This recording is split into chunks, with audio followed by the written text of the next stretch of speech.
We'll call the meeting to order. The meeting tonight, this is not the regular city council meeting at this time. First, we'll start with the public hearing that has been called by resolution and publicized in the paper with regard to 6 properties in Marion. Would recognize the presence of our Marion City Code Administrator, James Masters. The purpose of the hearing tonight is to determine how we go forward on these properties. The city will determine whether or in fact they are in need of demolishing or repair or in a dangerous structure or not. And then if repair is the route that is chosen, we will talk about how much time is given to get that done. So with that, Mr. Masters, let me first, anything that you wish, instructive that you wish to start with? No, I just hope that I can keep it short enough for everybody that nobody falls asleep. So. Don't want you putting anybody to sleep. The first property on the agenda is 120 South Santa Fe House and Garage that is titled to Scott Fisher. Is Mr. Fisher present, or a representative of Mr. Fisher present? Yes, I am. Okay, Mr. Fisher. Would you want to just come up one row, just sit in the chair right? We'll get you as close at the microphone as we can. And James, would you put that on the corner of that table? Yes. Okay, Mr. Fisher, you received the notification, obviously, from the city. Are you disputing that the property is in need of work, or what is your position? First of all, I have not been notified by the city. I read it in the newspaper, and that's how I got that information. Okay. And I do not dispute that the house needs repair, and I would like to repair it. Basically, the city code prevents me from replacing it because of the size of the lot. It's on your screen right there. It's behind you. The size of the lot is 25 feet wide, and that prevents me from putting a regular structure there. And I wouldn't mind putting a tiny home there, but I believe your zone prevents me from doing that as well. And now I was informed that I can only invest half of what the structure is worth. And I don't understand that. I was going to invest $10,000 to $20,000 over the next 2 years into the structure. And I think I could fix it up for that amount. But I don't believe the structure is worth, you know, that much according to tax records. I don't know what the structure is worth. But I was informed that I could only put half of the value of the structure into it. I don't understand. Who informed you of that? Mr. Masters? Yes, okay, all right. Yes, he informed me of that earlier today. I called him about 3 o'clock this afternoon, and that's when he informed me of that. So I wouldn't mind fixing it up, but I do need time, and now I'm approaching a point in my life where I have more time and money to do it. But if I'm forced to tear it down, I couldn't rebuild anything on it. Right now it's zoned residential, and I won't be able to replace it with a residential property if they do tear it down. So it would effectively make it worthless to anybody except for property owners on either side. So, and I don't have the money to tear it down. The lot next to that house was torn down several years ago, and I believe that cost $5,000. And eventually that was sold at auction from the land bank. I know because I bought that property. Okay. But since then I have sold that property, and I no longer own that property anymore. I'd still like to fix and retain this property as of right now.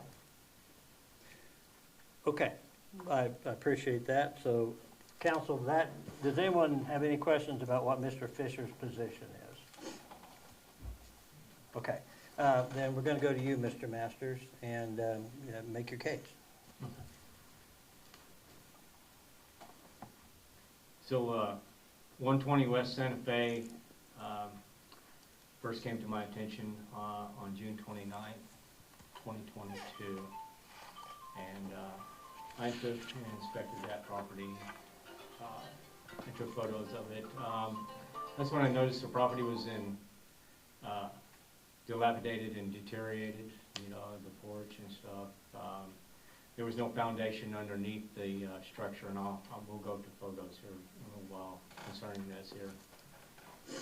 There was animals coming in and out from underneath it. I had complaints from the neighbors in the neighborhood about this structure at that time. But we were dealing with other structures, and so we're not able to address it at that time. January the 14th, I did more inspections and took photos. Once again, I noticed there's no cladding keeping the animals from under the structure. It was not anchored down. Windows and doors are open or missing. Porch is still dilapidated and deteriorated. Garage is unsecured and had holes in the roof of it also.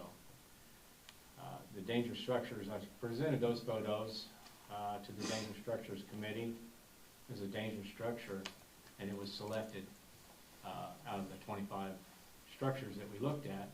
This one here was selected. February the 19th, I sent this violation notice to Scott Fisher concerning the April 21st, when I would be seeking the council's for a resolution setting this show cause hearing for tonight. Of what, January of what year? 2025.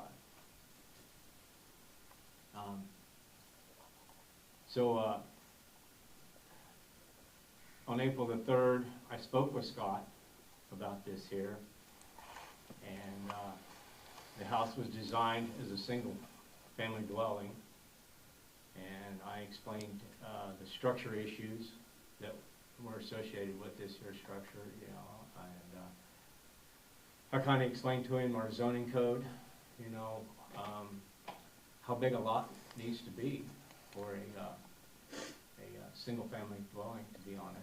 It's got to be 50 by 100 foot, and this structure here, I don't have the exact, I had the exact measurements, but it's 25 by, I think, 164. It comes to 4,100 square feet, where a 50 by 100 is 5,000 square feet. So it's a little small for a single-family dwelling to be on. And I'll show you some more photos, but this here property lies right on, the house lies right on the property line. And in the photos that we look at, you'll see the Draper's driveway where they drive right along next to the side of this here house and stuff.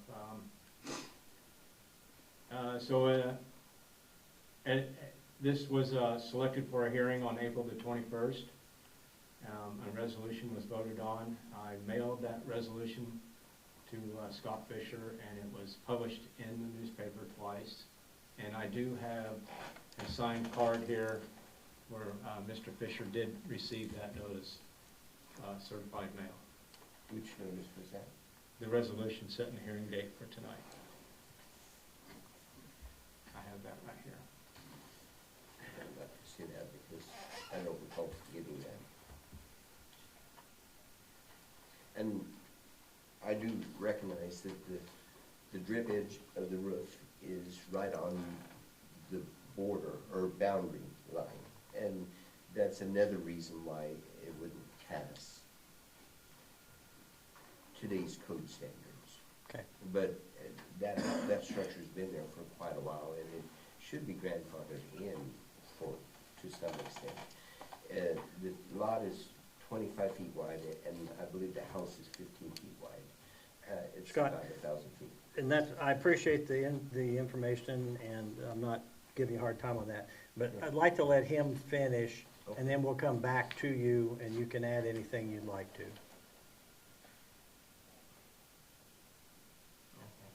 Okay. Mr. Fisher, did you hear that last Yes. part? Okay, we'll definitely come back to you. Yes. Okay.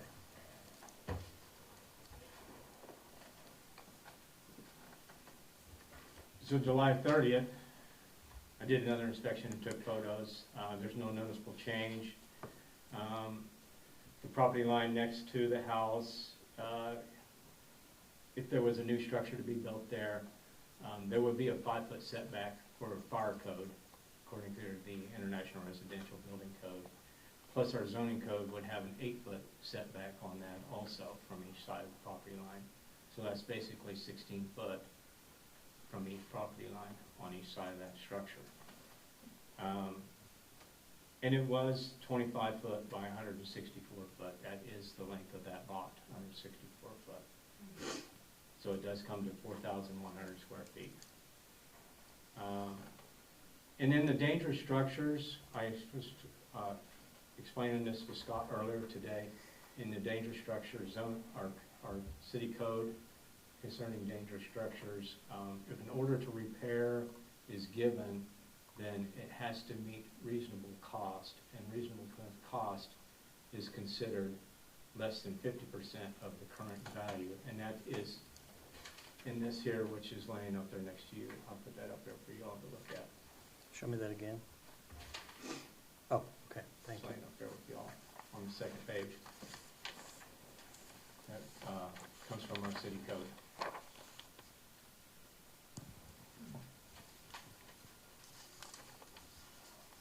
And that 50% is based off the current assessed value by the county.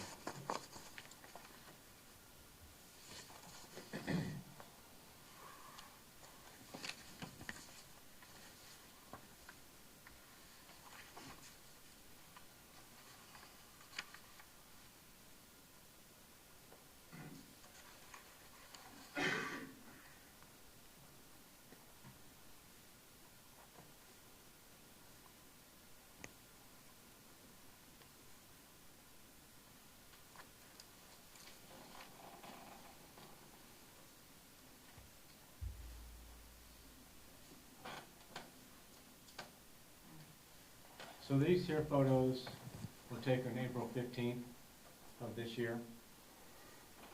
And this is the front of the structure right here that we were talking about. This would be the east side of the structure. And here's the condition of the porch. As you can see, it's rotted away, being blocked up with bricks. There's doors and windows that are open on the structure. The roof is in really bad shape. Shingles are missing off of it in various places on the roof. There's a photo of the front porch. This is the neighbor's driveway right here. As you can see, there's more pieces falling off the front porch.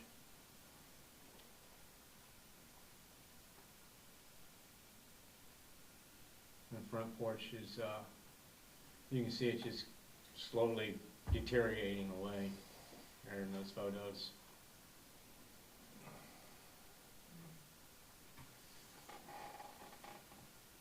There's the underneath of the house here. Here's some photos of the roof. Let's see, let's go back. So there's no foundation underneath here. It's just looks like some boards laid on top of the ground right here. Now, there's no way to anchor this structure down.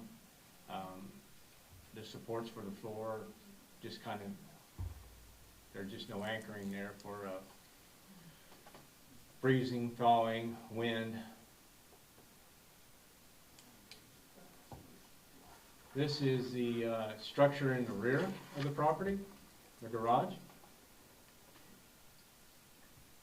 It's full of different items. I think it's probably stuff for the house. There's carpet in there and cabinetry and stuff.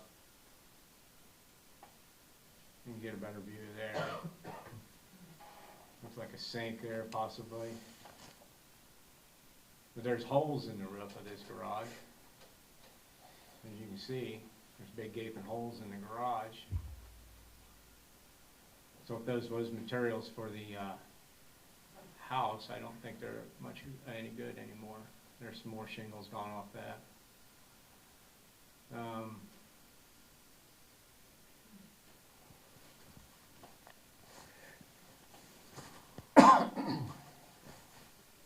These were taken recently.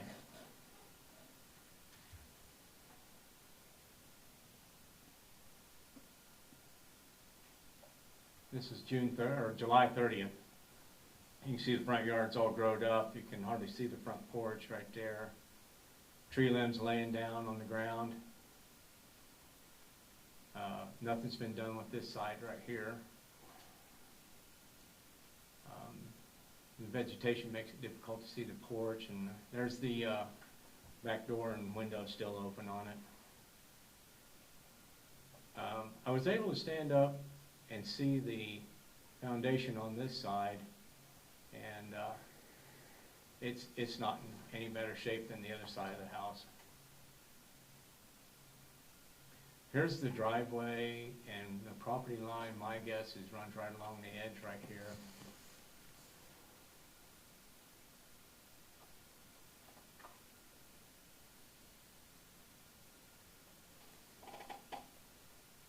And once again, the garage, the stuff in it. I don't have any more on this here. If you have any questions, be glad to answer any questions. Questions for Mr. Masters? Well, just for a clarification, the gentleman owns a home, Yes. and there's a limit to what he can spend to fix that home up? Do you want to respond to that?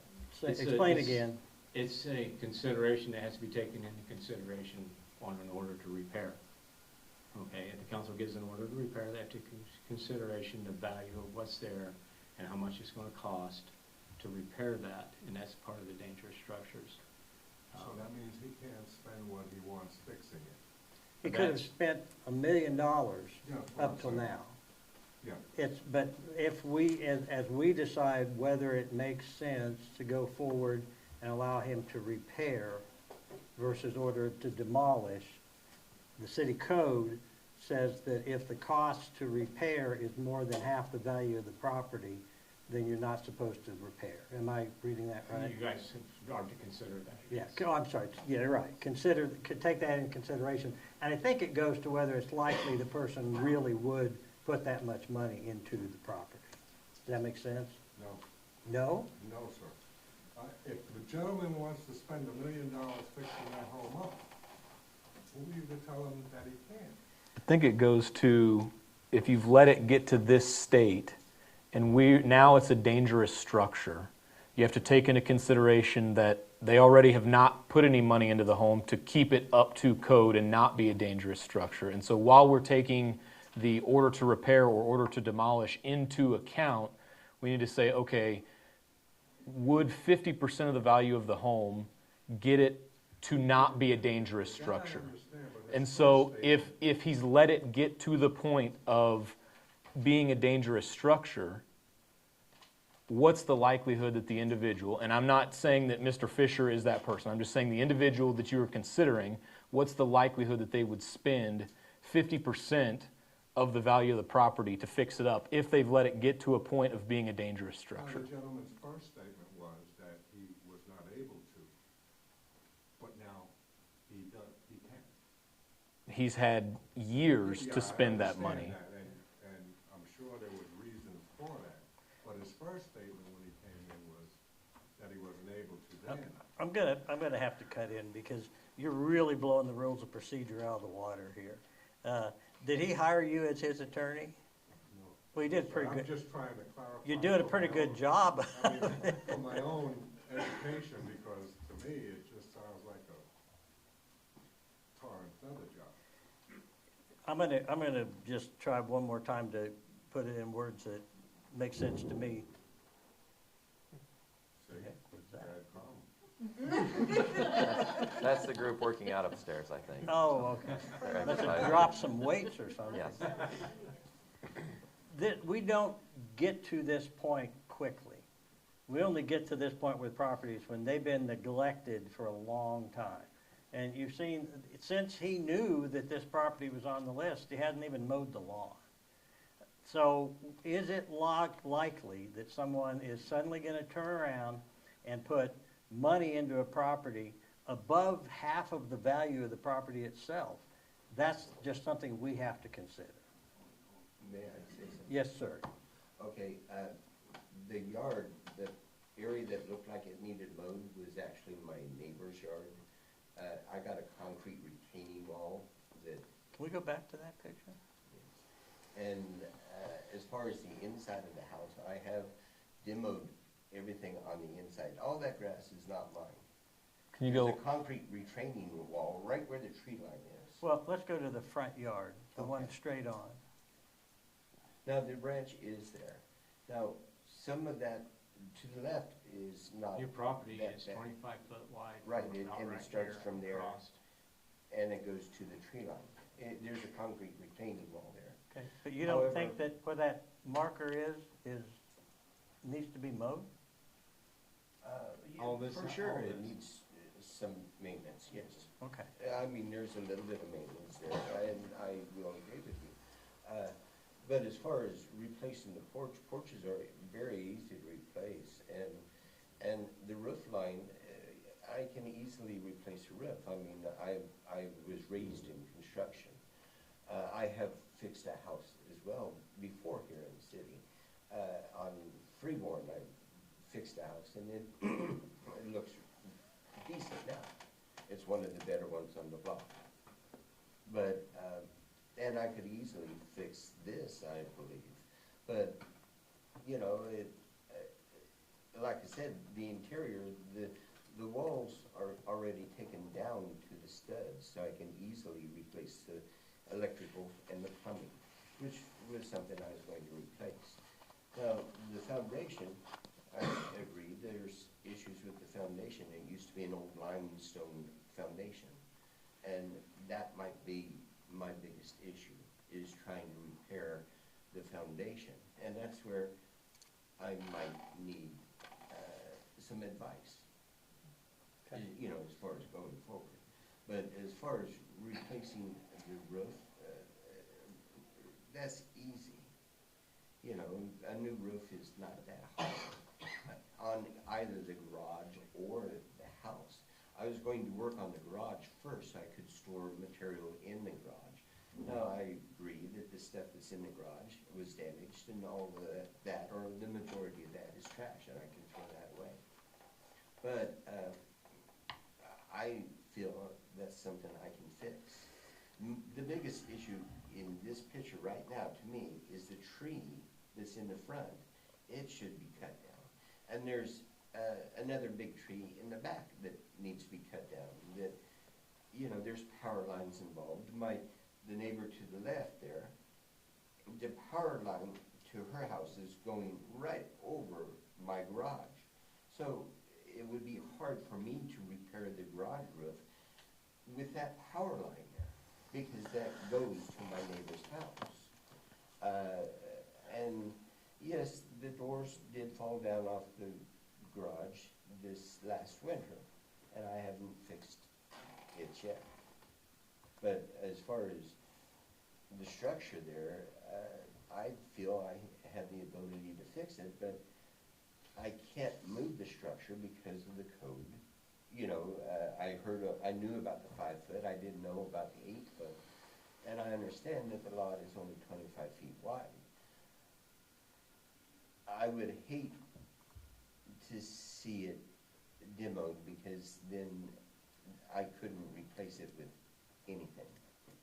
Mr. Fisher, so I'm going to summarize what I think your position is, and you tell me if I'm right, okay? You're not denying that at this point in time, this is not a safe structure. You wouldn't move in there tomorrow, would you? No, no. You wouldn't it let your needs work. grandkids play It in needs there? work. Yeah, okay.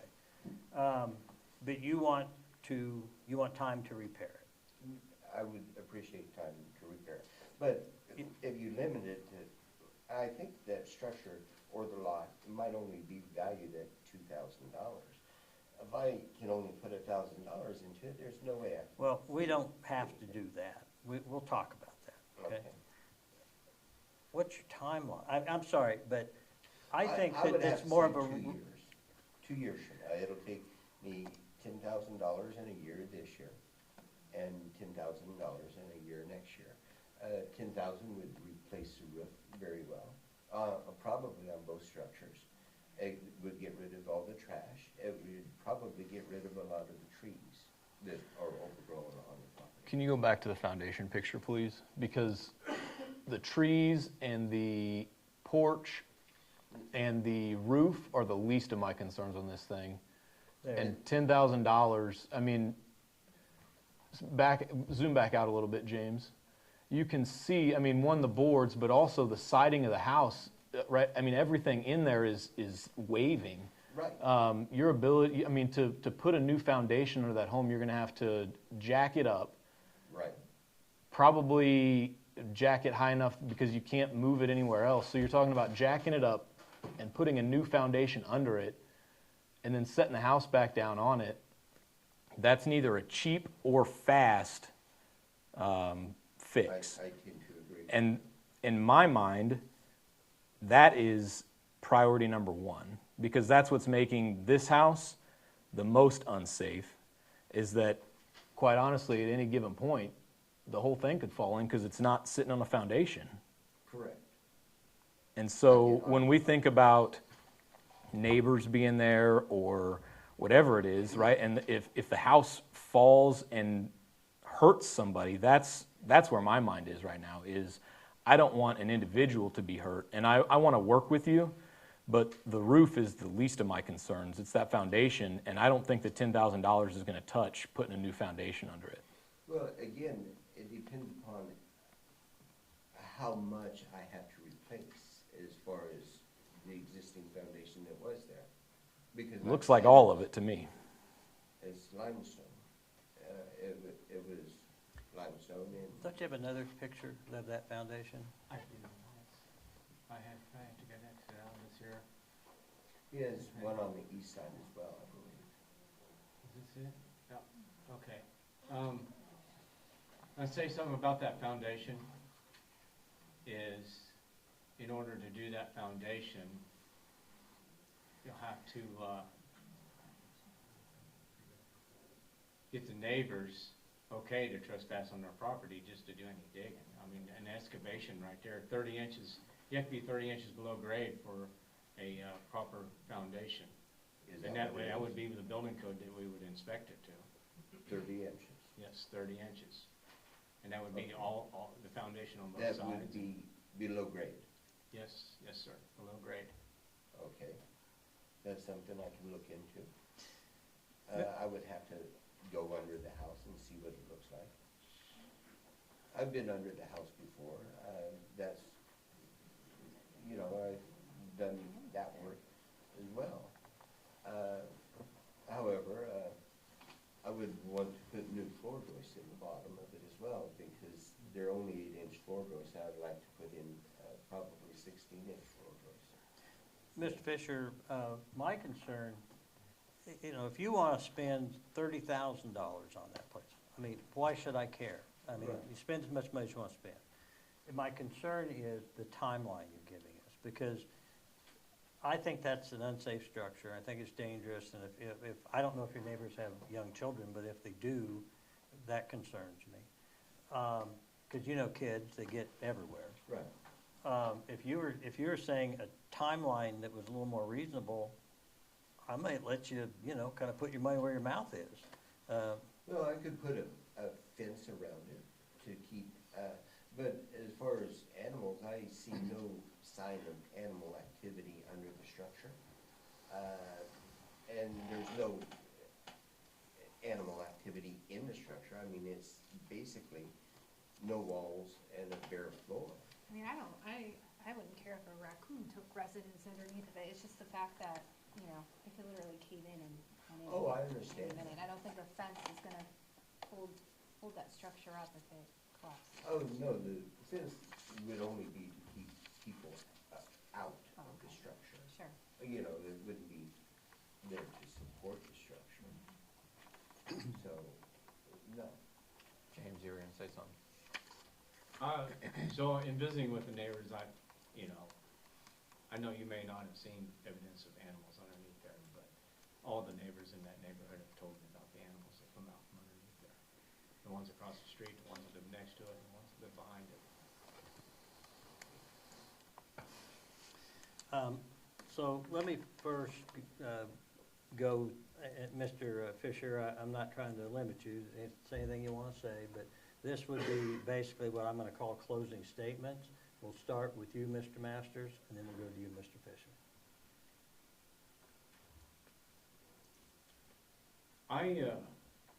Been looking at this structure since August 8th of 2022, and I've written grass violations on this property. I've spoken to the neighbors many a times over these 3 years and stuff. And, you know,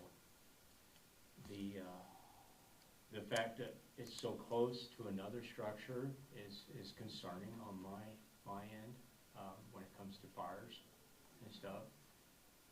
The animals that live underneath there,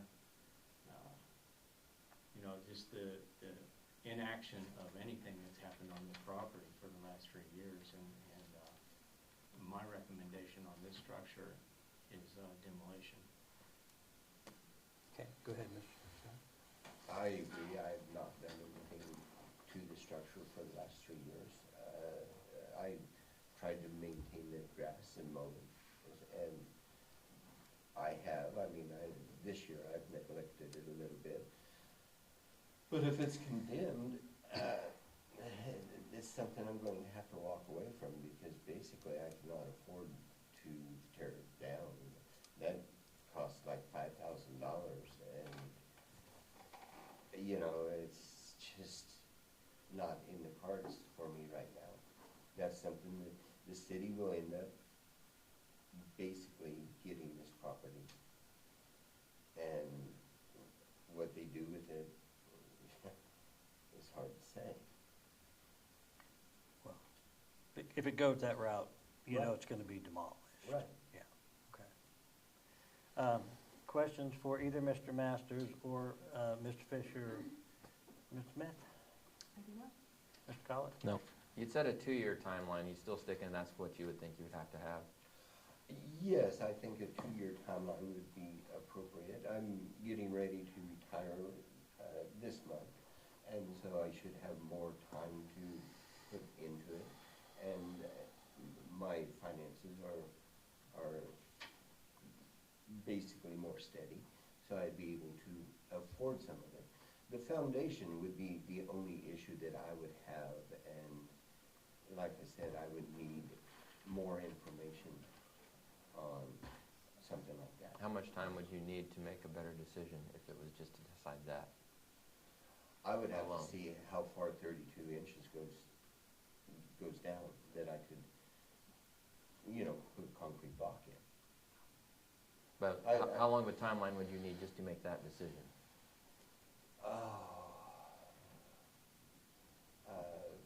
Probably by the end of September.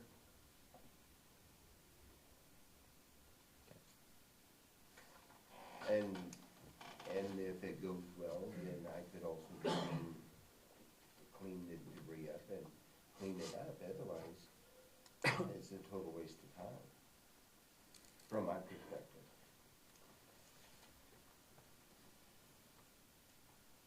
Is that it, Yes, sir? okay. Okay. Well, first, we'll note that Mr. Fisher does appear in response to the notice.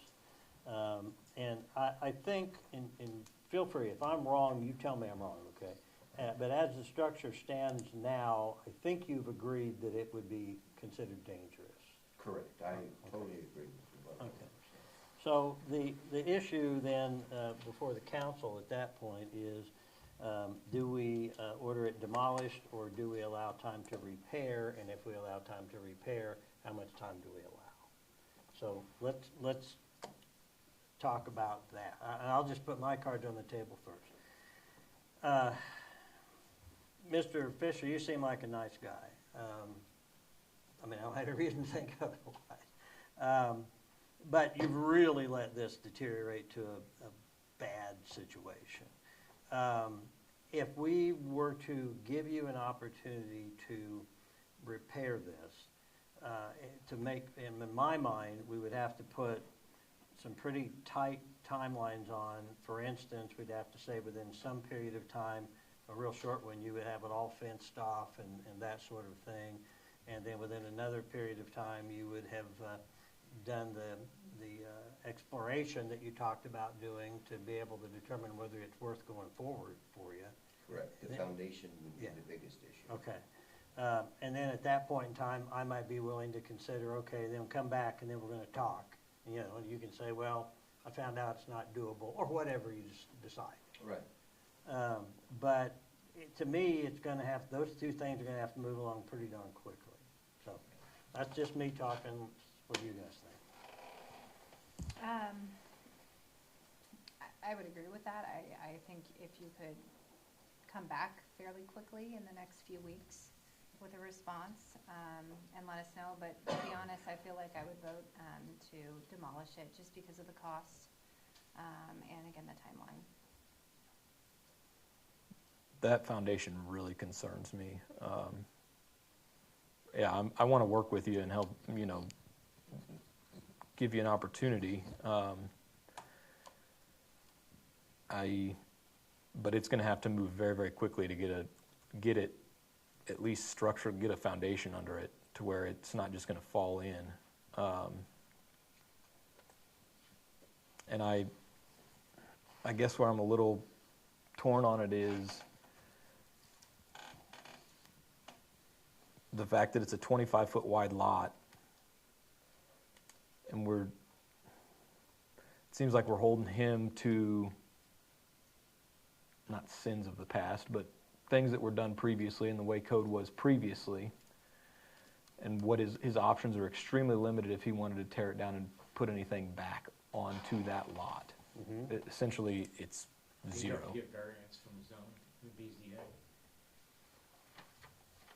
I agree with what you said. What I'm saying is I don't, like, it doesn't seem right to tell him to tear the structure down and then now he can't put anything back on that lot because, oh, sorry, you bought a lot that was 25 feet wide and, There Okay. used to be more property with it. There used to be more property to the east that Mr. Fisher owned, but he sold it to the neighbor there. So it shrunk it up to 25 foot. Mr. Baxa. Yeah, I would say, you know, I'm very concerned that you'd even be able to get this completed within the cost range of what you're thinking about. It'd be very expensive, in my opinion, to get this up to a state of code. But I'm also very concerned, you know, if, like Zach said, with the size of the lot and your ability to do anything else with it, to limit you on that. And, you know, I don't know what the other options, any other options would be if it does come to the point of demolishing it, if you still want to retain the lot and utilize it for something else. So, but I think if, you know, I would be up for looking at a shorter time period to explore more so you could get a better answer for us to move forward on. So that's where I would be. I'm going to make a motion just to get us started, and we'll see where we go with this. I'm going to make a motion that the council agree to give Mr. Fisher time to repair, but that the requirements that go with that would be that he has it adequately fenced, and I'm talking snow fence, something like that, that, you know, kids can't go under and that sort of thing. Just the whole property. The whole thing is dangerous, that the whole property be fenced within 2 weeks, and that we set this for our second meeting in September for Mr. Fisher to let us know his conclusions with regard to the foundation. Is there a second to that? I would second that. Would a variance be something that's possible? Because I would love to build maybe a tiny home on this. But the 8-foot rule on both sides would be a little hard for me to go by, because that would only leave me a 9-foot house. Why don't we do this? If my motion passes, we would not tonight be making a decision with regard to a variance. Okay.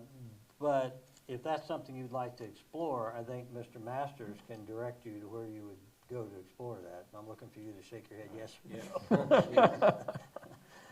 We have an application for a variance to zoning code, and the Board of Zoning Appeals would meet and hold a hearing, a public hearing, and they would determine whether they would grant a variance to the 8-foot setback on the lot lines. Yeah. And depending on, you've mentioned the tiny home, and of course, there's all kinds of those, so there's all kinds of things that would come into play there.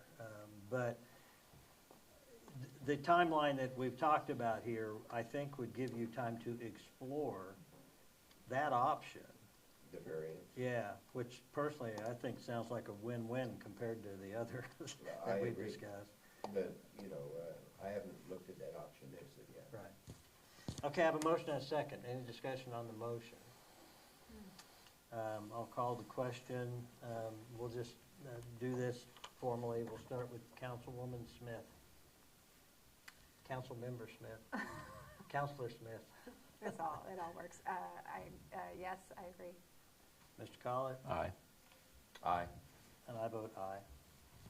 For the order, we consider this repaired, not demolition. We're considering this repair Okay. with 2 weeks to get it fenced, and we will set this on that. Our second September meeting will be the third Monday in September. 22nd. 22nd? 22nd. Yep. Okay. Third Monday? Uh-huh. Actually, It would be the 4th. No, it's the Wouldn't it? 15th. We meet the first and third. First and third. Oh, 1st and 3rd, I'm sorry. Yeah. You've been showing up all I- these times. I just show up. So, one thing, I will say this about Mr. Masters. His goal is not to be uncooperative. His goal, his job, and his, marching orders are to clean up the city, make sure that we don't have a lot of unsafe structures, and, if we can do something with you and we end up with a decent place there, great. Gosh, I think you're dreaming if you think you're gonna fix that place up, but, That's what they said about the house on Freeborn. okay, And it looks decent now. okay. What's that address, do you know? Road 9 North Freeborn is the house I fixed up. Okay. Well, nothing motivates people more than somebody saying they can't do something, so that, I don't believe they can. fair enough. But don't give up on the idea of, go ahead and talk and we'll steer you around, and if you want to explore, you can still explore the one and still be planning on doing the other. No, actually, if I could get a variance, that would be high on my agenda, because, there are major issues with this house. Okay. And I agree with you. Nice to meet you, and we'll see you back here in September. Okay? Okay. Thank you. Do you have a phone? Okay. Because I'd like to get in touch with you on the variance and how I do that. You're right. I think my email's on there with the fence and stuff, and I'll be in the office Monday through Thursday. Okay. Thank you. Have a good evening. Next property on the list tonight is 202 East Main, the building owned by the Walton State Bank. Do we have a representative of the Walton State Bank here? Walton State Bank? Yeah, we do not have a representative of the Walton State Bank. Go ahead, Mr. Masters, and tell us about this property. Okay. Let me stop. Would you, before you do that, would you just make the record with regard to notice to the Walton State Bank? say that again? Okay, I slipped into court talk. I said make the record. What I mean is, did you notify the Walton State Bank? Yes, And how did you do that? certified mail, Okay, and we also published it, didn't we? yes. Okay, very good, go ahead. Yep, and they've signed for all their certified mails. They've been real good about picking up their mail and stuff, Okay, so. and they're we've fully- had contact from them, haven't we? Yes, they're fully aware of everything that's going on. Okay, so currently, we have the street blocked off and the alleyway and the neighboring property, this being Second Street and Main being out here, this being the building. There's parking along the edge of the building. We have this blocked off, we have the alley blocked off, and we have this area here on private property also blocked off. So that's where it is currently. I started noticing this building and taking photos of it on August the 8th of 2022. All right, it was something that caught my eye from City Hall, and I just thought it'd be something better to keep an eye on. More recently, I've seen movement in the building, okay? Let's see, these here. This is showing where we have it barricaded off around the building and stuff here. And the 2 parking spaces right there. These are my most recent photos right here.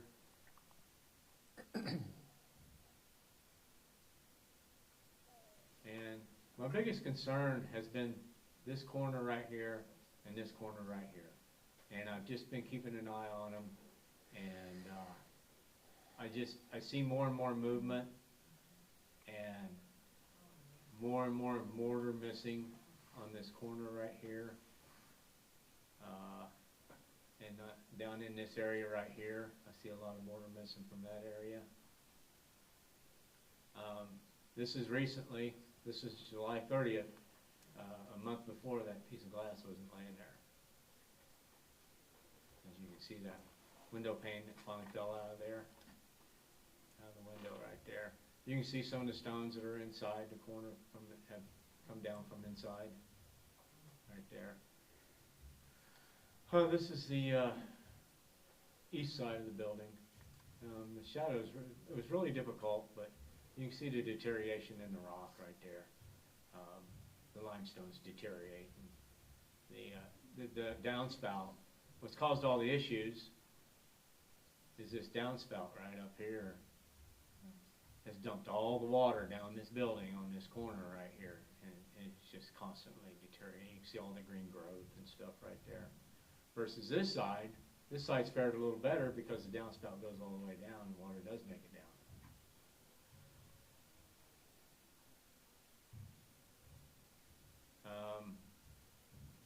I feel the building is leaning towards the east,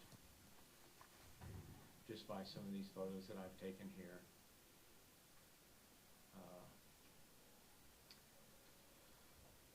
I want to show you real quick.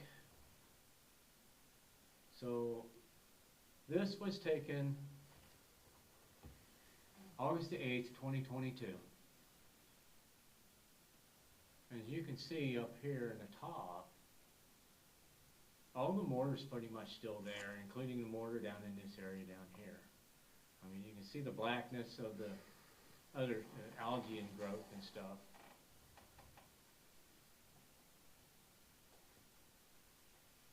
You can see the mortar.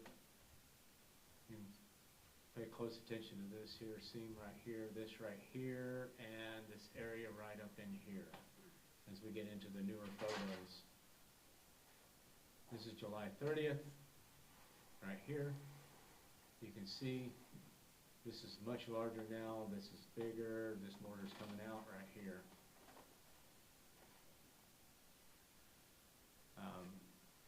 This window pane is in the alley now. This was July 10th right here.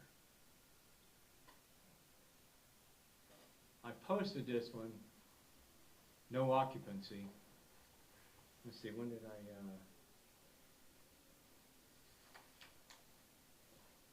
I posted it July 10th, no occupancy, just based on the movement of, I I've seen in looking back at my past photos and stuff. I've sent that to the bank also, and they know, you know, no occupancy, nobody's supposed to be in the back of that building, and what have you, unless they're there to do repairs or work on it.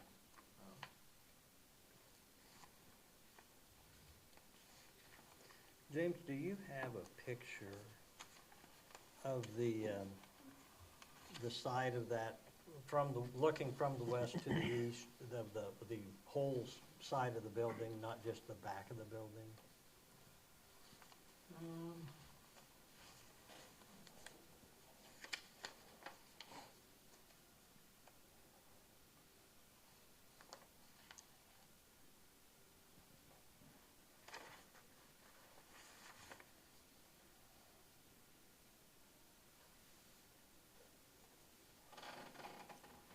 These were taken April the 15th here.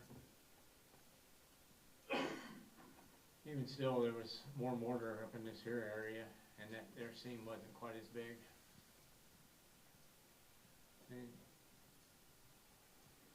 you can see the bulge in the corner around this here photo, Okay.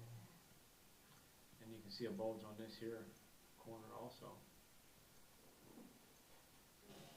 There's the back of the building.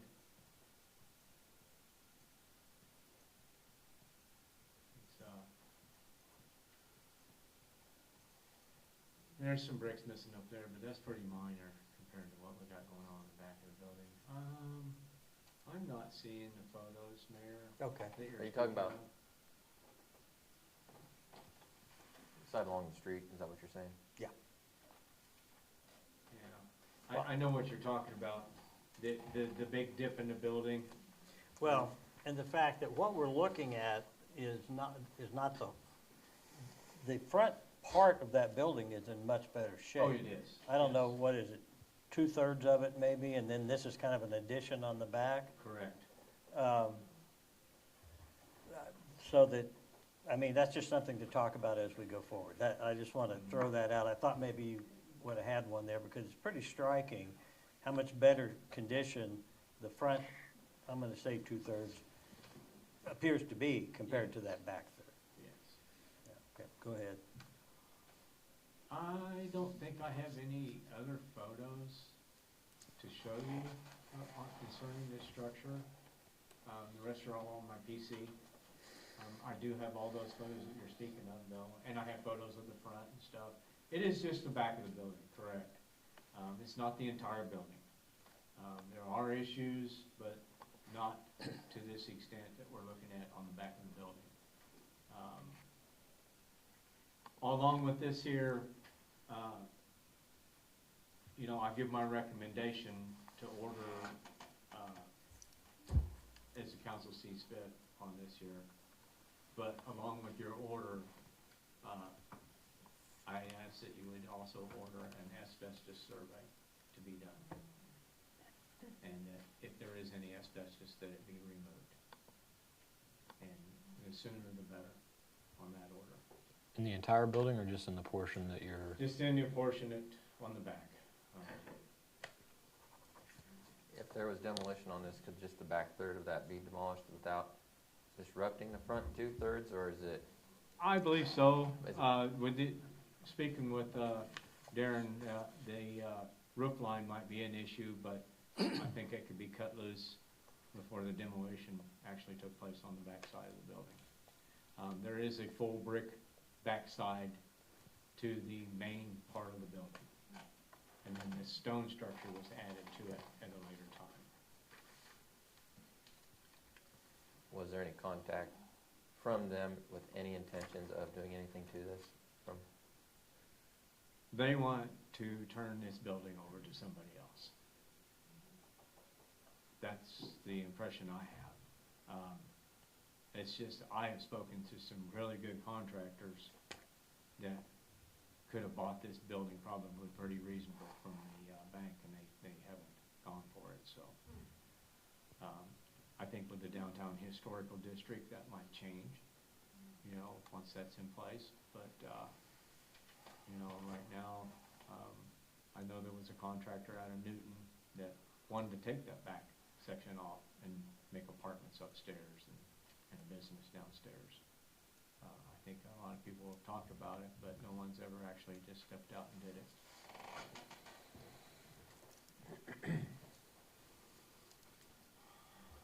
Questions for Mr. Masters?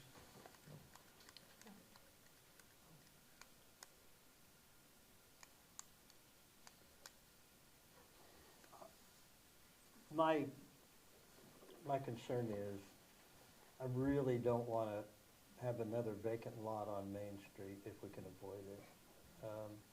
I also don't want a building falling down and killing someone.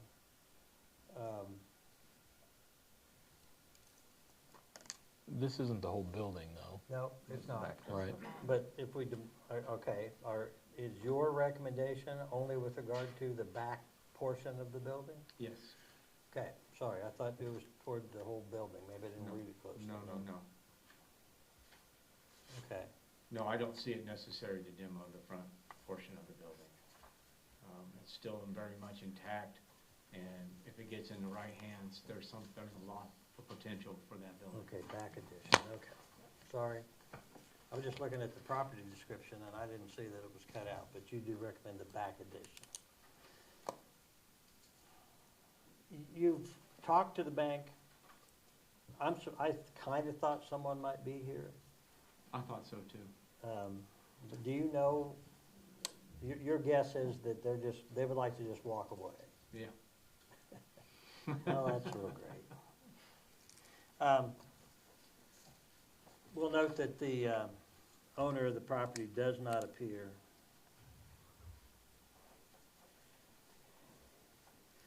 Are you gonna accept any other comments? I'm sorry? Will you accept some other comments? I have some I'd like to. Yes, please, please, Okay. please, please. The reason Mr. Masters wants the asbestos survey is because if the back portion of that building falls down without one, the state will treat it like has asbestos in it, at which time the cost to remove and remediate that will be much higher. And if it falls on the city, then it's on our budget to do that. So hence the reason he's asked for the asbestos survey to clear that part, hopefully, or for them to remediate it prior to such collapse, which is in their best interest and ultimately ours if we end up being responsible for it.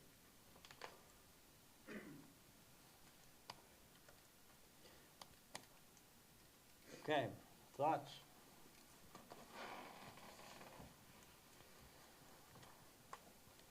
I'd be in favor of demolition and having the asbestos inspection first. Of the back third. Yeah. Mike would have torn the whole building down. Is that a motion, Tim? Unless anyone's talked before I do. Yes, I'll make that a motion. Okay, I'll second. Discussion? All in favor, we'll do it the same way we did before. Ms. Smith? Aye. Mr. Collett? Aye. I vote aye. Aye. Aye. Unanimous. The order would be that the identified portion of the building be demolished, but prior to doing so, that an asbestos survey be commissioned and conducted, and that if asbestos is found, it be removed. Everyone okay with that? That would be the order, right? By when? Give me a timeline, I don't have a clue. I'd say 30 days. 30 days? Yeah, we can say 30 days, and if they need 32, we can always go on with that. So, okay, 30 days? Everybody okay with 30 days? Yes. So next, what is this? Today's the 4th of August. The 34th. 4th of September then? Yes. Okay, thank you. I'll be back.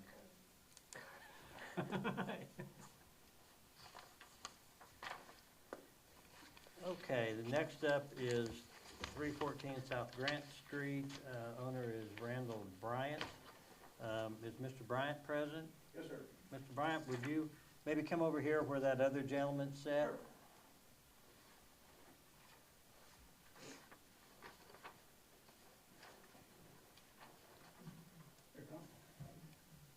Sure. Good evening to you, sir. Before we have you go through it, James, I just want to ask Mr. Bryant, do you dispute the allegation that it's in disrepair and may be a dangerous structure? No, I don't. Okay. Well, then go ahead, James, and make your presentation, and then we'll go back to Mr. Bryant and talk about where we go from here. Does that work for you? Sure. Okay. Okay, 314 South Grant is right here, this property located right here. And there's a structure right here attached to this here structure right here. Actually, I think it's all interconnected, am I correct? Yeah. Okay, it's all interconnected all the way to the house here. But I do not own the property to the south. Correct. That is owned by Darrell Brewer.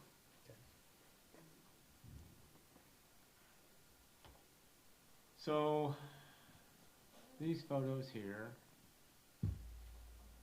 was taken April the 15th of 2025.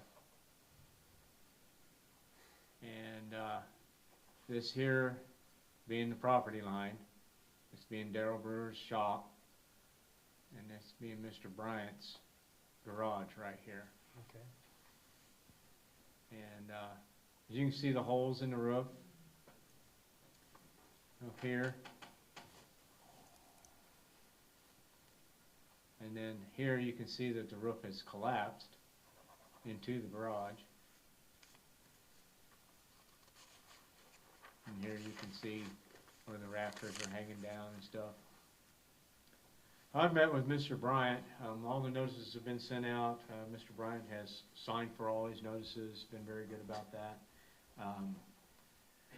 He came and we met, and we have gone down and looked at this here structure.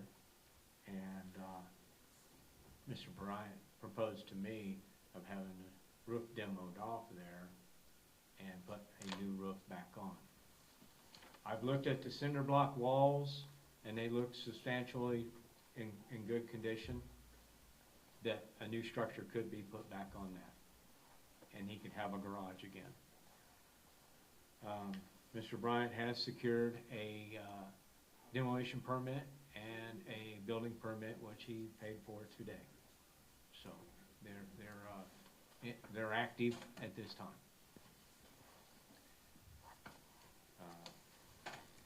My recommendation is to repair and give him the time to do that. Mr. Bryant? I have been in contact. I have a contractor that I have given him a partial retainer.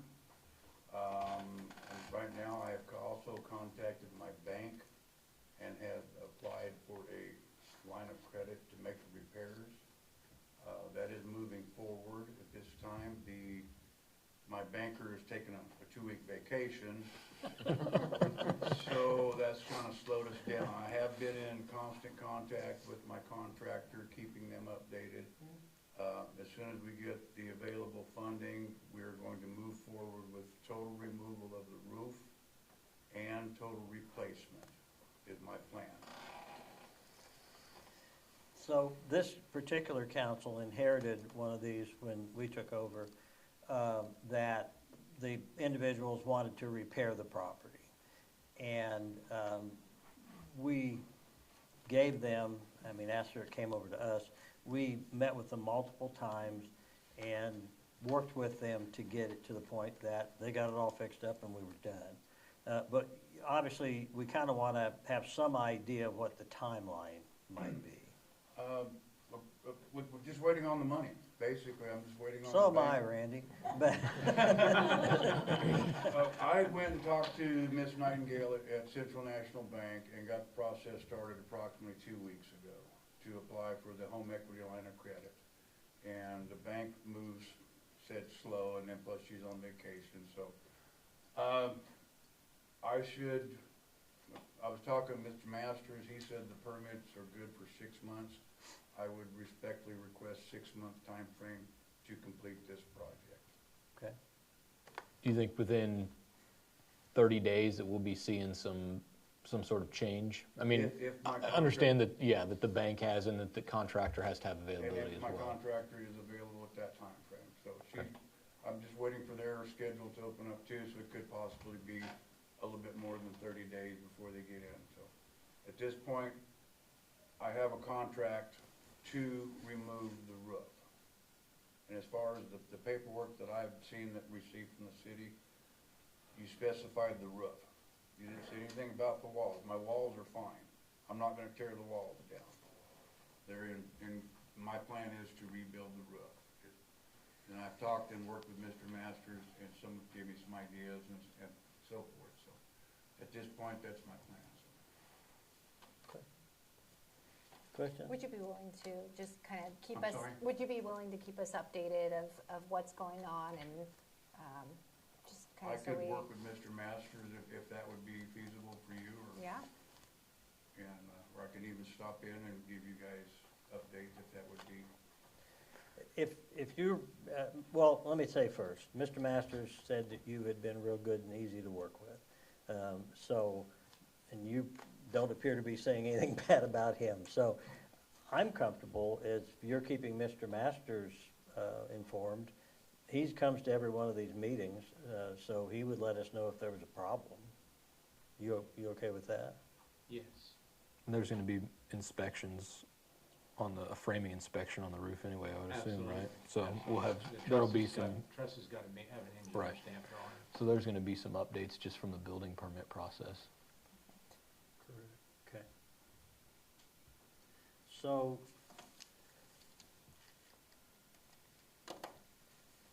basically, what we'd be doing if we reviewed this in 6 months, and I just started with September because it's unlikely he's gonna have much of the money he needs to get this rolling until a couple of weeks from now. We'd be looking at setting this in the February, one of the February meetings. Is that too far? You guys okay with Yeah, that? that's great. Somebody make a motion. Make a motion to, what would it be? Order repair. Order repair on the structure at, on the roof at 314 Grant Street for council review at the first meeting in February 2026. Is that covered all right? Yes, I think so. Is there a second? I'll second that. Baxa seconds. Any further discussion? Any questions I- about that? I just would say thank you for that extension. I would hopefully I would like to have it done before then. So Yeah. that is my plan, but, sometimes as far as expenses goes, you never know. Well, and if you do, I mean, whenever you're done, call James up and say, hey, I'm done, and he'll come over and hopefully give you a good bill of health, and then let us know we're done. Okay, I'll work with him and keep him updated, and then he can report back to We you. still have to vote, though. That work? We still have to vote. Okay, We haven't done it all right, yet. thank you. Motion on the floor. Any further discussion? None. All in favor? Whoop. We'll continue like we were. Aye, Aye. Aye. Aye. Unanimous. Okay, thank you. Thank you very much. thank you. Thank you, James. You're welcome. Okay, the next property is 516 South Third Street, 2 garages, Loretta Looney. Hi, Loretta. Hi. Mr. Masters, you want to introduce this one like you did the last one? Yeah. And then we will give you a chance to talk.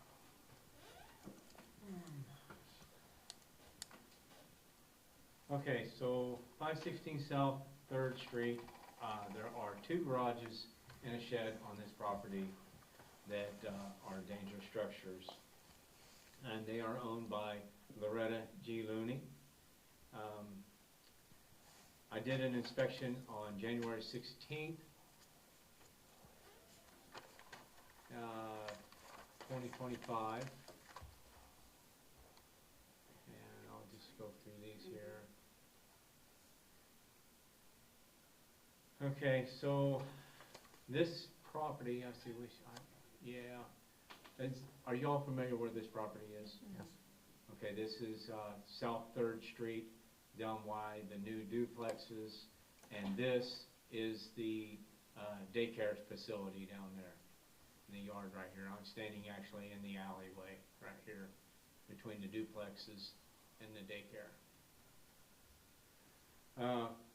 We have two structures here in the backyard, a smaller shed and a garage right here. The smaller shed has holes in the roof's falling in. You see this right here. It's like right up against the fence of the daycare. And then there's this structure here with loose shingles falling off of it. And then there's another structure. This is the back side of the third structure, garage, that sits on and faces 3rd Street. And it has a bunch of different tin on it, some being loose, some not being fastened on very well. You can see the buckling in the tin right here, and just the different places where the catching wind. There's another section where the tin is up loose on the structure.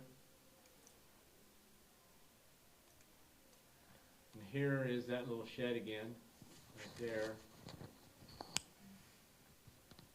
And then we have the garage on the other side of it. Here is another view of the shed with the loose tin hanging over the edge here. This is a view from 3rd Street of the one sitting out front.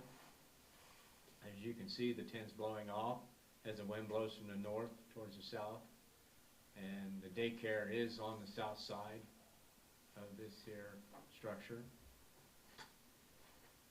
Here's some more tin blowing up off of it. This is the south side of the structure, the daycare being here on the right-hand side.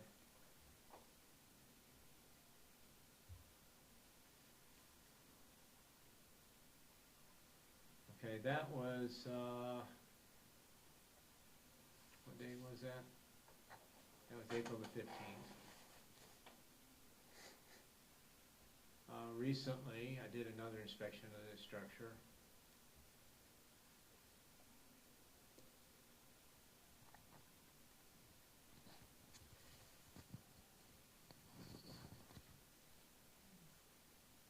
Once again, I'm standing back in the alley, looking at the structures. There's the little shed. It looks like the roof is falling in a little further on it. There's the garage, no changes to it. There's that shed. Garage. This time, more of the tin has blowed up from the north side, and this was just taken recently here. July 30th. And you can see that tin's blowing up, and I have a lot of concerns with the daycare being right on the other side of this structure right here.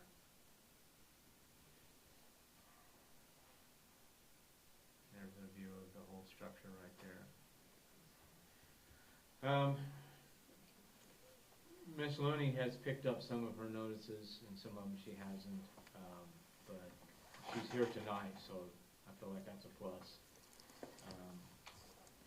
I talked to Miss Looney this morning, and she has plans to demolish the 2 garages and the shed. She says the weather, she's been planning this for some time, ever since we gave her notice, but the weather has not been, she has not been able to get into the yards for contractor or family, I'm not sure which, but has not been able to get in the yard with the equipment because of the rain. Okay. Ms. Loomis, you've heard what James just said. Did he accurately state your position? What he said was, I'm not Miss Loomis, though. Mooney. Gotcha. Ms. Looney, I'm sorry. Okay. One up for you there. I 100% agree with pretty much everything he said. We've had somebody scheduled 3 different times to come out, and it has torrential rained all 3 times. Our next schedule is for this coming weekend, I believe on Sunday, for somebody to come out, so everybody cross your fingers. I did express to him that we probably are not gonna get them all 3 done in one weekend. It's probably gonna take, more than one weekend to get it done. But the back 2 seem to be more dilapidated. I mean, it doesn't look like it from the pictures he took, but the structure in front is actually more stable than the other 2. We are going to go ahead and secure the metal down so it doesn't blow off and over. And then we're gonna tear down the back 2 this coming weekend, assuming the weather doesn't be a problem. And then we're gonna schedule a date for the one in the front. And so I am gonna ask for a little bit of time to get that taken care of. How much time do you think? Give me 60 days to have everything finished, because we've got a lot of trees around there we've got to take care of also. Council, thoughts? Good with it. I'm good with it. Is that a no? No, I have no thoughts Oh. on this. I Okay. understood it. Thank you.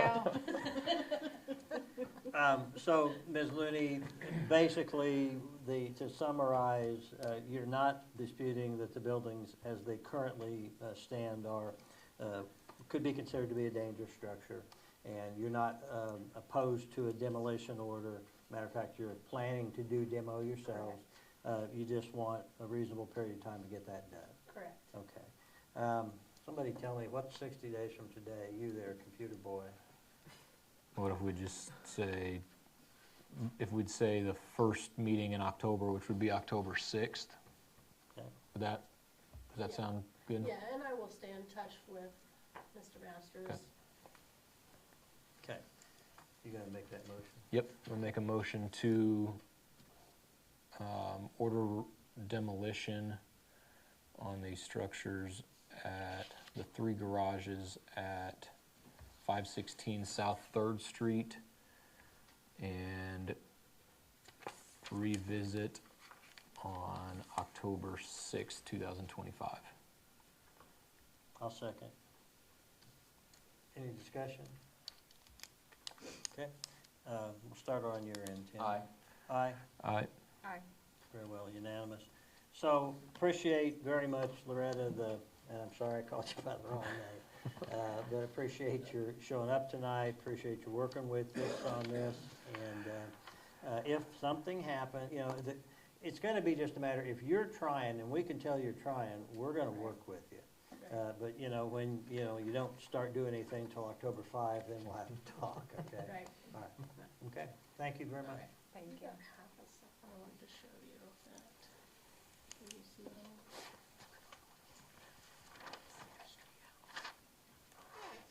Next property is 529 South Roosevelt. Floyd and Laura Myers Sr. and Floyd Myers Jr. Seniors here. Seniors here, okay. You're, I think, sitting fine where you are. I'm James, pretty sure. would Real sorry to talk. would you move the mic over that way? James, go ahead and introduce us, please. 529 South Roosevelt is a garage and a porch. And I first encountered this structure, I'll show you the location here first, where we're talking about.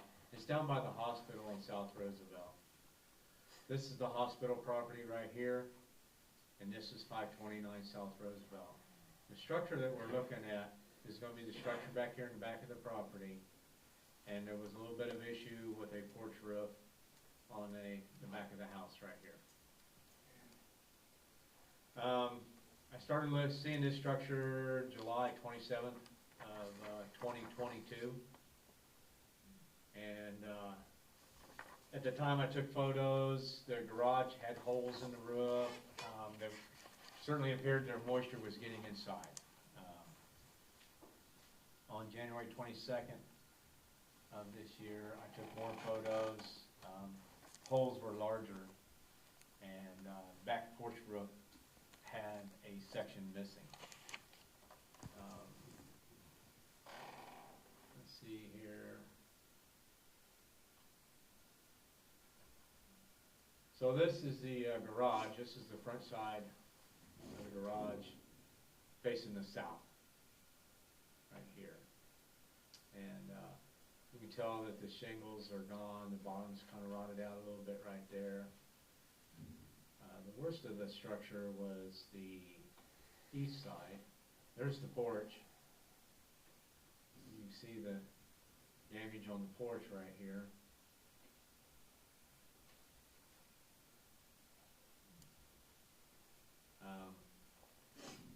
Since then, this is April the 16th. Since then, they put some metal on this side. It's used metal.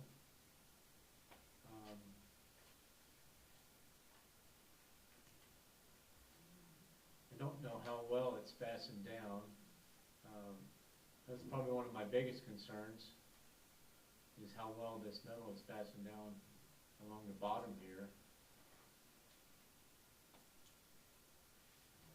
Like you can see there's holes in it, in this metal. You can see a screw every now and then holding it down.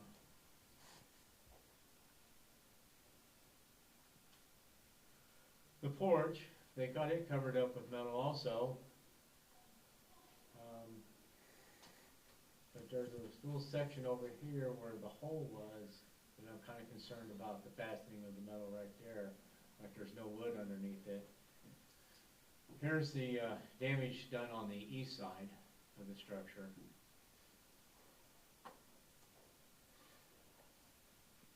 And this is the west side. And then we have the north side of the structure right here. And you can tell there's holes in it also.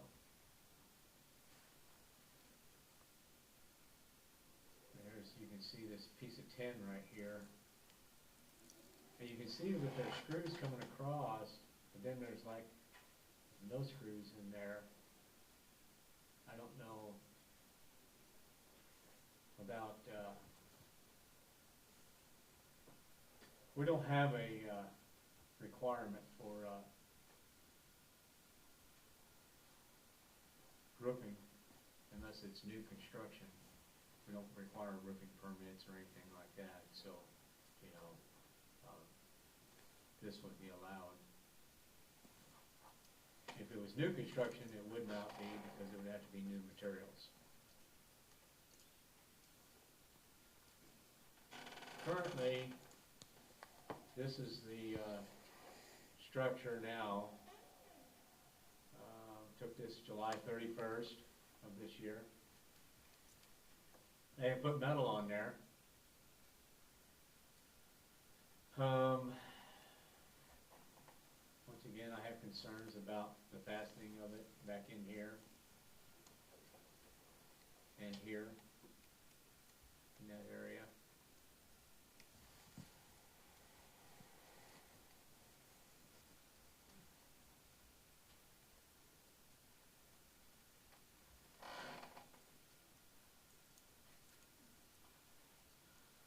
I don't believe that it's totally shedding water. I believe water's still getting inside. I think there's holes in it.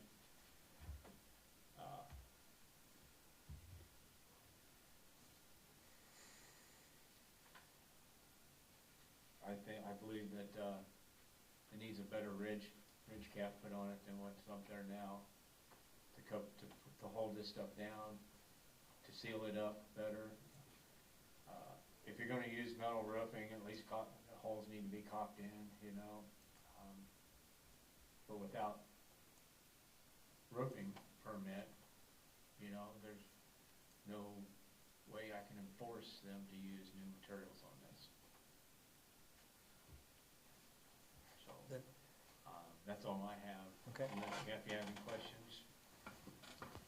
Anyone have questions of James at this time? Okay. Mr. Myers, Yes. you want to speak to what he As far said? as the cock and screws or wolf screws, metal screws with a silver washer. I might have missed some, I'm an old animal handicapped in parts. But I think I did a fairly good job. As far as the roof cap, what he says, I don't think it's all down. Say that again? The roof cap, Yeah. Oh, you're not done I yet? don't think I got it all. Okay. I seen it there, I don't think I got it all secured.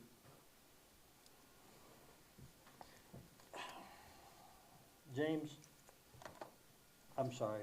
Would you have anything else you wanted to say? You know, go ahead and figure out what you're saying and I'll make mine. That's fair enough. So they got your notice and they obviously took it seriously because they did some work. My question is, with the work that they have done, do you still consider it to be a dangerous structure?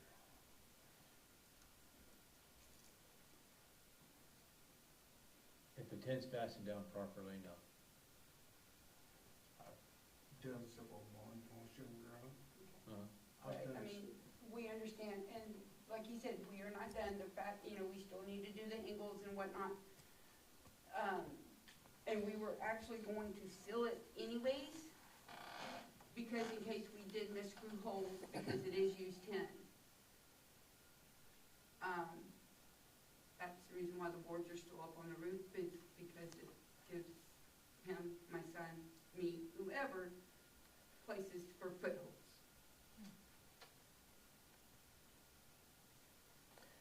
If the tent's fastened down so that it can't be lifted off by the wind, it's not a dangerous structure. Nobody can get hurt. But when a piece of tin is blown off a roof, it is very dangerous. Yes.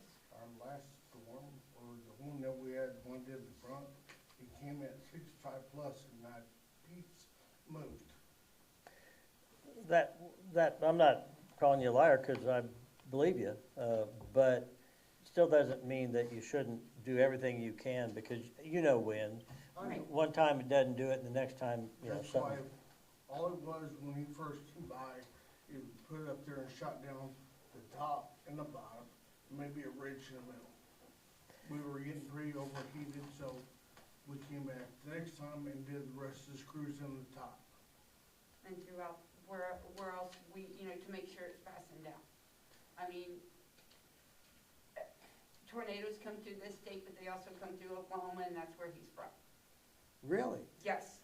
I would never have guessed. You know, I've met people from Kansas, I've met people from Kansas that root for him. Oh, So, you I are mean, correct. You are So, I correct. mean, so, Can't help they're the good team. That's true. James, I'm wondering if we should continue the hearing on this matter.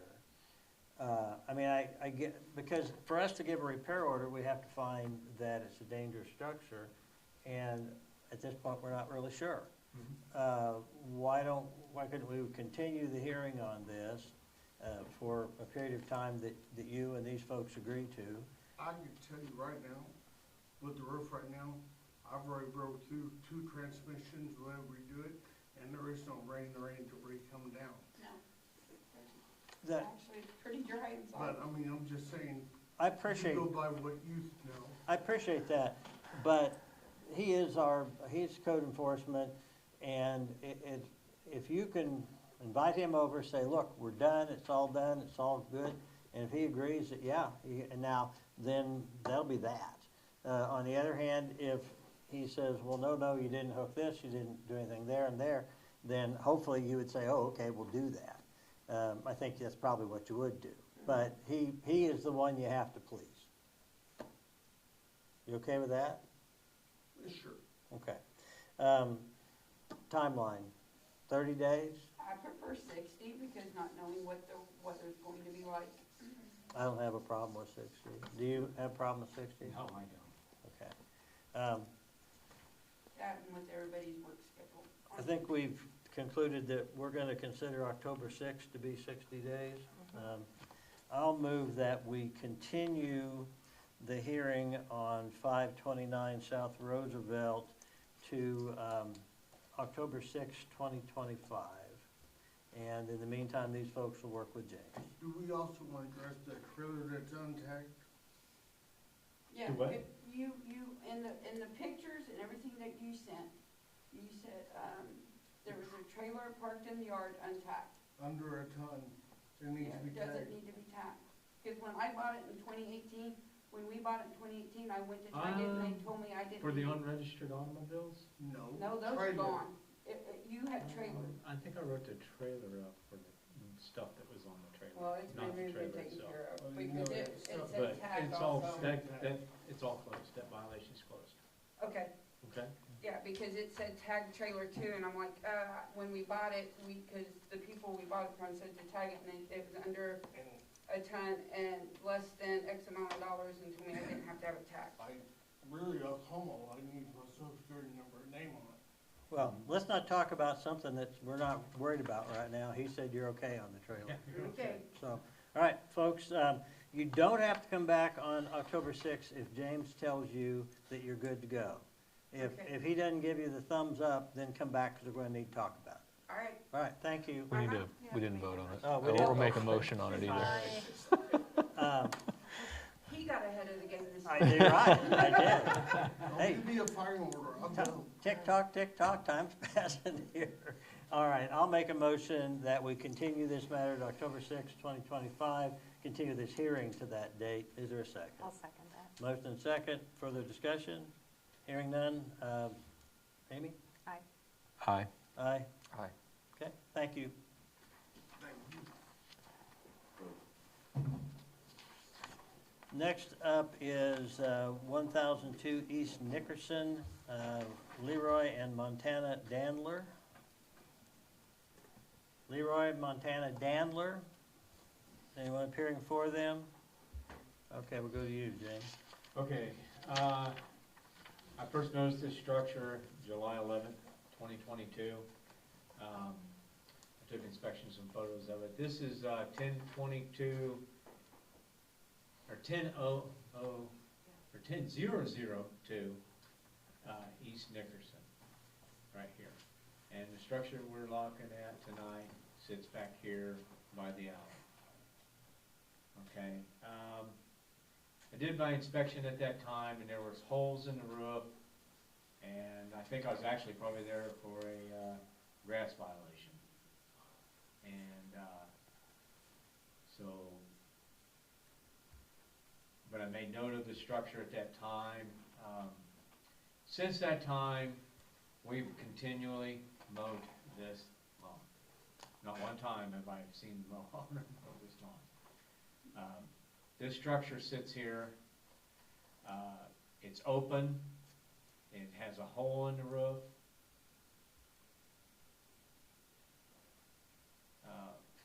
The backside has holes in the roof, right here. And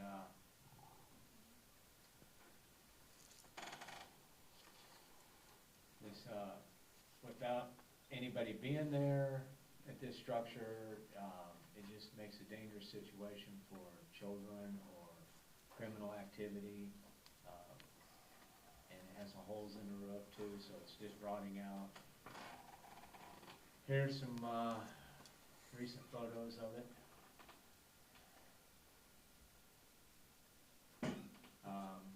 Can't hardly see it. Chair. Bob.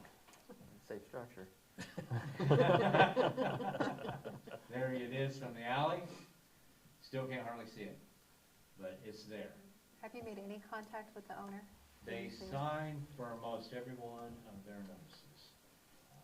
Even when I send them grass violations, they sign for it. I send them a bill for the grass violation, or the mowing when we abate the property. They sign for it. They've never called me or said anything, never stopped by, see me. I think they live in Collett. Bel Bel Air. Yeah. Yeah.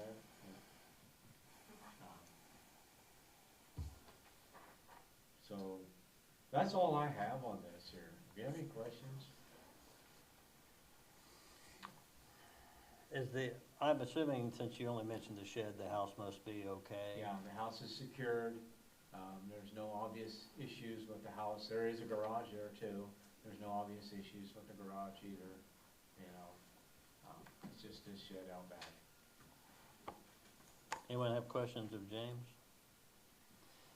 Would note that no one appears on behalf of the owners of this property. I do have a One quick, question I have is, do you have a recommendation? Yeah, demolition in 30 days. I do have a quick question, actually. Go ahead. Obviously, they don't live in the house with the address in Bel Air, but is there anybody living in the house on the property? No. Okay. It's been vacant the whole time. Okay.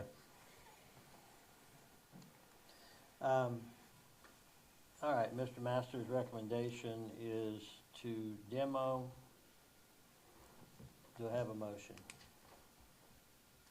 I'll make the motion to order demolition of the garage at 1002 East Nickerson Street within 30 days. Shed. Shed, shed. Within 30 days? Yes. Is there a second? I'll second that. Okay. Discussion? All in favor? Aye. Aye. Aye. Aye. Okay. We have found that the property, the owner was notified, did not appear, that the property is a dangerous structure, and ordering that it be demolished and removed within 30 days. Think you've done enough damage today? James, did you want to mention the shrubbery, or are you just going to act on that? The shrubbery blocking Third Street for you? They're gonna take care of it. Okay, never mind. Thank you. I visited with them this morning. Oh. At the same time we was talking about the structure, so Oh, okay. they're gonna take care of it. Oh, good. Thank you. It is good. Okay, we will, unless there's anything else to come before us on these issues, we will close the hearing with regard to distressed properties. Do I have a motion?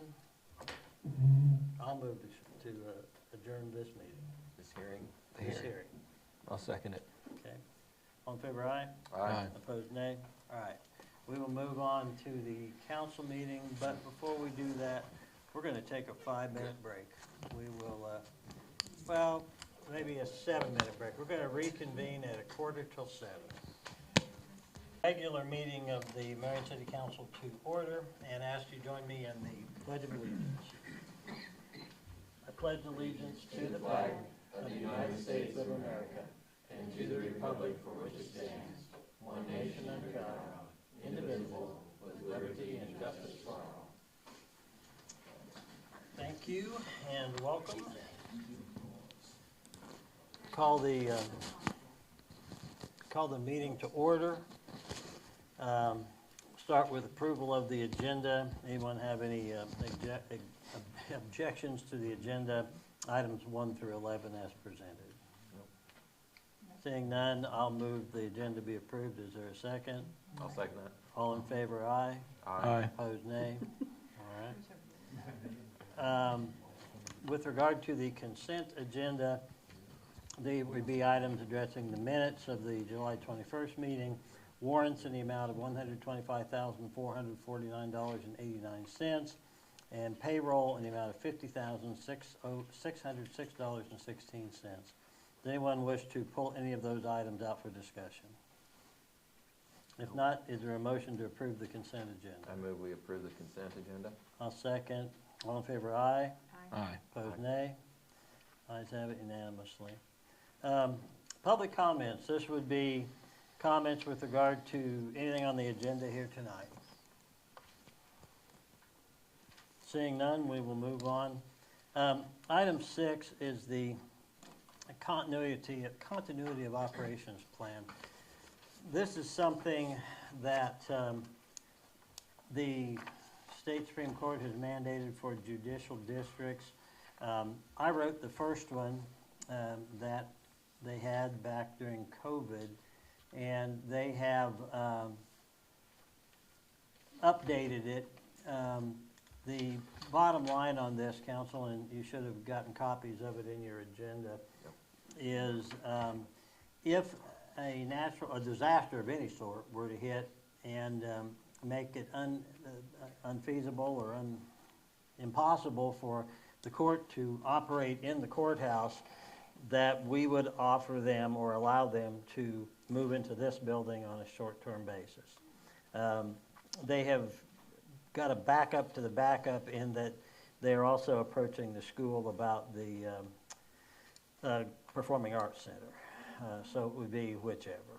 And we would have control of it, but we would be offering them, I guess, a haven in case a natural disaster or something like that occurred.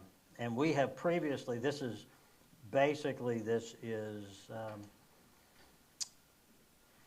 just updating an agreement we already have that was done back when I was still a judge.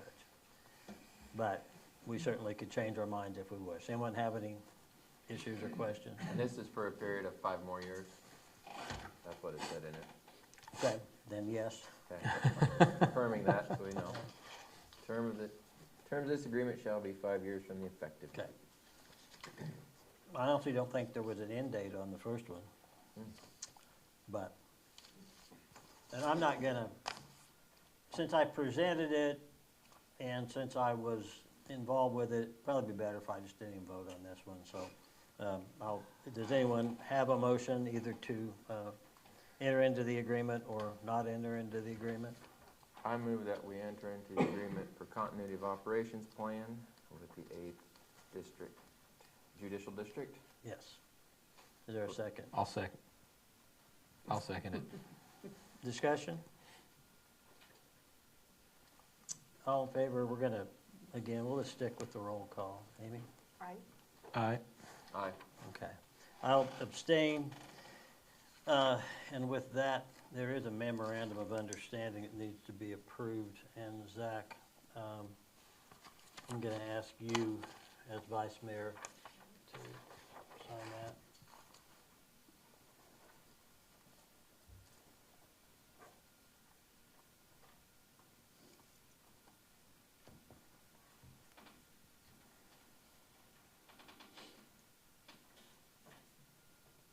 Brian, we'll need to get this back to the court administrator.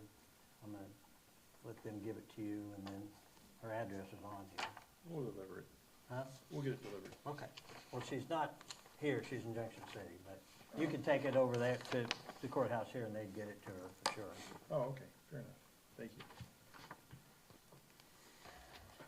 you. Okay. Next item on the agenda is an executive session. At this time, well, let me give a little background. The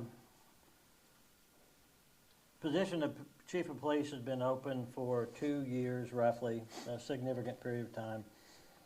Zach Cullen has been operating as interim chief. We impaneled a interview group consisting of myself, Council Member Amy Smith, City Administrator Brian Wells, Marion Middle School Principal Kelsey Metro, and David Yoder. Mr. Yoder is a Marion County resident who had served for 20 years as Harvey County Attorney and very familiar with law enforcement. Just for the sake of background, I had initially asked Dan Kenning, former Marion County Undersheriff and longtime Chief of Police of Hillsborough, to sit on the panel. When Dan had agreed, but he had a medical situation that day and was not able to participate. So that was the interview panel. With that, I would move we go into executive session. The subject to be discussed is the filling of the position of Chief of Police of Marion. Personnel matter, non-elected personnel. I'm going to request that the city clerk, that the city administrator both be allowed to remain in the meeting with us, and further that Kevin Burkholder be allowed to join by phone. And if we need to take that particular part out of this and go back to it separately, somebody wants to do that, I'm fine with that.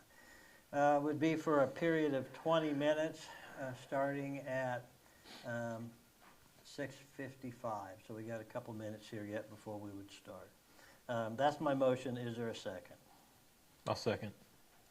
Any discussion? So you're saying we get back at 7:15 then? That's correct. Yeah. Yeah. That I'm just making it so we're clear on that. And it always takes a little bit of time for people to get out of here too. So we would return at 7:15. All in favor, aye. Aye. Opposed, nay. Unanimous. Okay, folks, we'll reconvene at 7:15. Okay. Good. We'll come out of executive session and return to regular session. No action having been taken in the executive session. Would note that Council Member Burkholder is now present with us by phone. Kevin, would you say something so I know you're still there? Yes, I am still here. Okay. Oh, okay. All right, Kevin, you're now mic'd up. Okay, thank you. So with regard to the chief of police position, having done the interview as indicated previously and discussed it with the council, at this point in time, I'm going to exercise my authority as mayor and place before the council for appointment my recommendation of Officer Aaron Slater. I will be glad to stand for questions or accept a motion.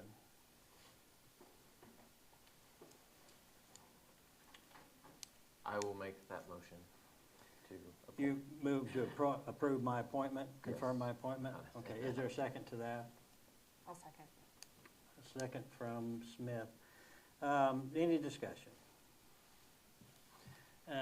Very well then, all in favor of my appointment of Aaron Slater as Marion County Chief of Police, City of Marion Chief of Police, please say aye. Aye. Opposed, nay. It's unanimous. Let's go a little further on this. My intent would be that, and we can vote on this as well, that this appointment be effective immediately. And further, that we give the City of Marion's appreciation to Officer Zach Hudlin and make him aware that he has the right or has the ability to retain as an officer in the Marion Police Department until such time as he no longer chooses to do so. This is not intended in any way to be a firing of Zach. Any questions about any of that? Okay. With that, I would direct the city administrator to get with Chief Slater and work out the details. Well, no, take that back. I'm going to move that the council, and you can still get together and work out details, but I'll move that the council adopt a salary of $65,000 for the chief of police position at this time. Is there a second? I'll second. Okay, discussion? Very well. All in favor, aye. Aye. All right. Opposed, nay. Ayes have it unanimously. Anything you'd like to say? I appreciate you giving me this position. I hope that I can serve the city good and help the police department. If there's anything that you guys have questions of me, feel free to get hold of me anytime. I can answer the questions and go from there. It's as awkward as all get out, so we're just not going to try to dance around it. Please work with Zach in the transition process, and I'm sure we're going to have to revisit this as to, how we get everything all lined up and who's who and what's what. But Mark's your man to talk to about that. And Brian. Brian. Just take me away now. Brian is your guy to talk to about that, and we appreciate your being willing to step up. All right. I will move on then to the next item, which is public forum. Anyone wish to speak to the council on a matter of any sort? No takers? Very well. Department reports. Margot. Art in the park. It's been a long night. Thank you. I think, James, you've had more than your amount of time here.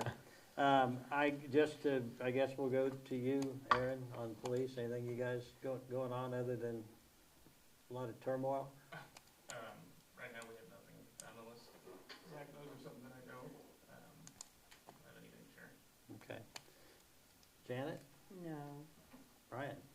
Yes, I visited with our librarian today, Janet Melner? Marler, thank you. And they had a consultant there talking about the windows that need some assistance. I discussed, there's 6 windows in various shades of disrepair that could allow moisture when the glass is actually out of the frame. And so I worked with her to work with the consultant to maybe get some kind of plastic installed on the outside of the building to try to avoid moisture coming into the building. And then she is going to, as we discussed, go for the Everhart grant process to try to get those replaced. She has 2 bids. The lower bid is just under $14,200 to do that.